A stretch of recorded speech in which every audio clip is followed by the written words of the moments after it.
नमस्कार दोस्तों, आज हम सीखेंगे बेसिक्स ऑफ न्यूमरोलॉजी।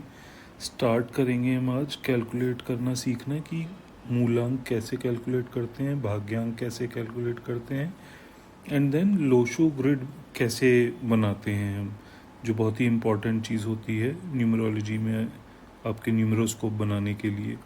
तो मूलांक कैलकुलेट करना सीखेंगे हम और भाग्यांक। मान लीजिए फॉर एग्जांपल आपकी डेट ऑफ बर्थ है 25 फेब 1982। तो मूलांक को हम m से रिप्रेजेंट कर लेते हैं जस्ट फॉर कन्वीनियंस, एंड भाग्यांक को b से रिप्रेजेंट कर लेते हैं। तो यहाँ m आपका होगा, यानी कि मूलांक होगा 2 + 5 = 7। ये जो डेट होती है इसमें जो डिजिट्स होते हैं उनका सम टोटल जो आता है वो आपका मूलांक हो जाता है। और भाग्यांक क्या होता है? भाग्यांक होता है आपका इन सारे डिजिट्स का सम।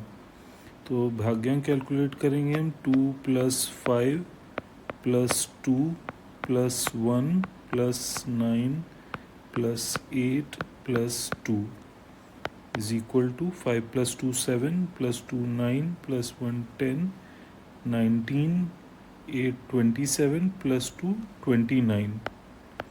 अब इसको फर्दर ऐड कर देंगे, 9 + 2 11। अब इसको भी सिंगल डिजिट में कन्वर्ट करना है तो 1 + 1 = 2। तो भाग्यांक आपका 2 हो गया और मूलांक 7 हो गया।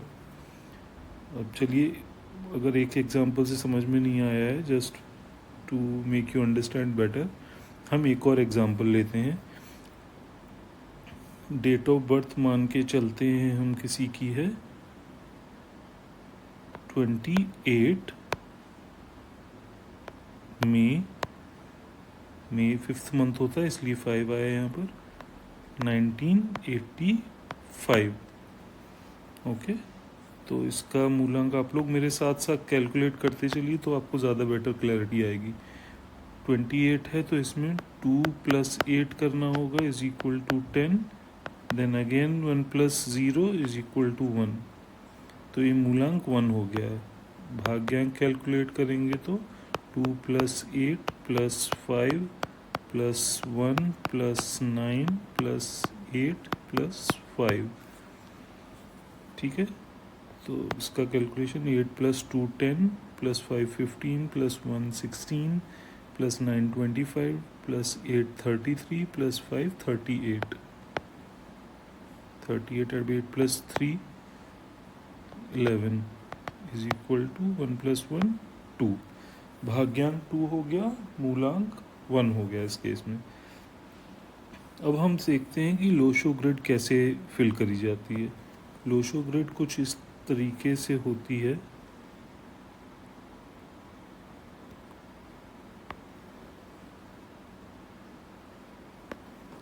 जिसमें एक सर्टेन पैटर्न में नंबर्स भरे जाते हैं, जिसका आगे क्या मीनिंग होता है वो ग्रेजुअली हम सीखेंगे।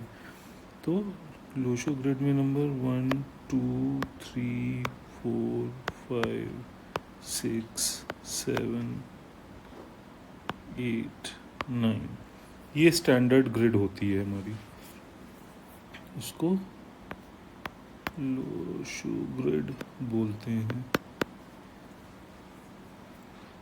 ठीक है, तो अब आपको अपनी लोशो ग्रिड बनानी है अगर, तो आप अपनी डेट ऑफ बर्थ लेंगे। एक एग्जांपल से सीखते हैं हम, चलिए।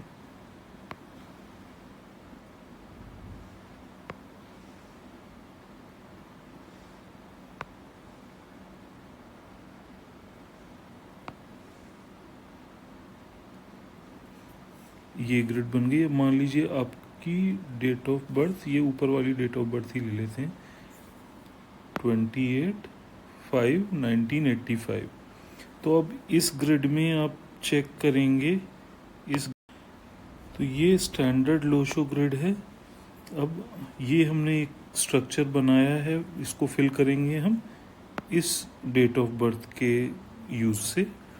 तो बस आपको देखना है कि स्टैंडर्ड ओशो ग्रिड में कौन सा नंबर किस जगह लिखा हुआ है, तो अपनी डेट ऑफ बर्थ में जो वो नंबर है तो कहाँ लिखना है, बस वो आपको कॉपी कर देना है। फॉर एग्जांपल ये 28 डेट है, तो इसमें 2 और 8 आ रहा है। 2 कहाँ लिखा है, यहाँ लिखा है, यहाँ पर, तो यहाँ हम 2 लिख देंगे। ऐसे ही 8 यहाँ लिखा है, तो यहाँ पर 8 लिख देंगे। अब नेक्स्ट नंबर क्या है, नेक्स्ट नंबर है 5। 5 सेंटर में लिखा हुआ है, तो यहाँ 5 आ गया। फिर 19 आ रहा है, यानी कि 1 आ रहा है, 1 यहाँ लिखा हुआ है स्टैंडर्ड ग्रिड में, 9 यहाँ लिखा हुआ है। फिर एक और 8 है, तो 8 भी फिर से हम यहाँ लिख देंगे एक और। फिर एक और 5 है, तो 5 एक और यहाँ लिख दिया। ये हमने लोशो ग्रिड भर दी। बट अभी ये काम कंप्लीट नहीं हुआ है, क्योंकि लोशो ग्रिड में आप मूलांक और भाग्यांक को भी भरते हैं। मूलांक यहाँ आपका आया था 1, तो एक 1 और लिख दी, जस्ट टू आइडेंटिफाई कि ये मूलांक की वजह से 1 है, ना कि आपकी डेट ऑफ बर्थ में जो नंबर आया उसकी वजह से। तो बस m उसके ऊपर एक सुपरस्क्रिप्ट के फॉर्म में लिख सकते हैं आप। ऐसे ही भाग्यांक आपका 2 आया था, तो 2 यहाँ लिख दिया, उसके ऊपर b लिख दिया। ये आपकी लोशो ग्रिड हो गई तैयार। तो इस तरीके से आपकी लोशो, अब इस लोशो ग्रिड को इंटरप्रेट कैसे करते हैं, क्या मीनिंग होती है, नंबर्स जो आए हैं अलग अलग, वो सब हम आगे के वीडियोस में सीखेंगे। एक चीज़ आपको ध्यान रखनी है कि अगर आपकी डेट डबल डिजिट में नहीं है, इस तरीके से मान लीजिए आप किसी भी मंथ की 1st, 2nd, 3rd, 4th या 9th डेट तक बॉर्न होते हैं, तो आपका मूलांक जो डेट होगी वही हो जाएगा। तो फिर वो, क्योंकि आपकी डेट ऑफ बर्थ में से नंबर ऑलरेडी आ चुका होगा, तो आप अलग से ये मूलांक वाला डिजिट नहीं लिखेंगे कि एक बार आपकी 1st ऑफ मई मान लीजिए अगर है, तो उसका 1 यहाँ पर एक आ गया, यहाँ पर एक 1 आ गया, तो अब दोबारा से मूलांक का 1 और नहीं लिखेंगे। तो मूलांक तभी लिखा जाता है लोशो ग्रिड में जब वो डबल डिजिट से कन्वर्ट होके सिंगल डिजिट में आया हो। आई होप आप समझ रहे होंगे। ग्रेजुअली वैसे हम फ्यूचर में और एग्जांपल्स करते जाएंगे तो आपको ज़्यादा बेटर समझ में आएगा, बट ये फ़िलहाल एक बेसिक तरीका था टू अंडरस्टैंड कि कैसे लोशो ग्रिड फिल करी जाती है और मूलांक एंड भाग्यांक कैसे कैलकुलेट करते हैं हम। अब इनकी इम्पोर्टेंस क्या होती है, क्या नहीं होती है, वो हम ग्रेजुअली आने वाले वीडियोस में सीखते रहेंगे। तो न्यूमरोलॉजी को बेसिक से सीखने के लिए आप जुड़े रह सकते हैं मेरे साथ, और इस सीरीज़ को फॉलो करते रह सकते हैं। वीडियो एक के बाद एक आते जाएंगे कुछ कुछ टाइम गैप पे मेरे यूट्यूब चैनल पे। और अपना फीडबैक ज़रूर शेयर करिएगा कि आपको कंटेंट कैसा लग रहा है, कुछ हेल्प हो रही है सीखने में या नहीं हो रही है, कुछ आप चाहते हैं कि मेथोडोलॉजी में अपनी चेंज करूं, तो मैं उस पर भी काम करने की कोशिश करूंगा। बाकी और अपनी नॉलेज एनहेंस करने के लिए मेरे साथ भी शेयर करिए। अगर आपको कुछ नए तरीके आते हैं तो मेरी भी नॉलेज बढ़ेगी। जुड़े रहिए मेरे साथ। धन्यवाद।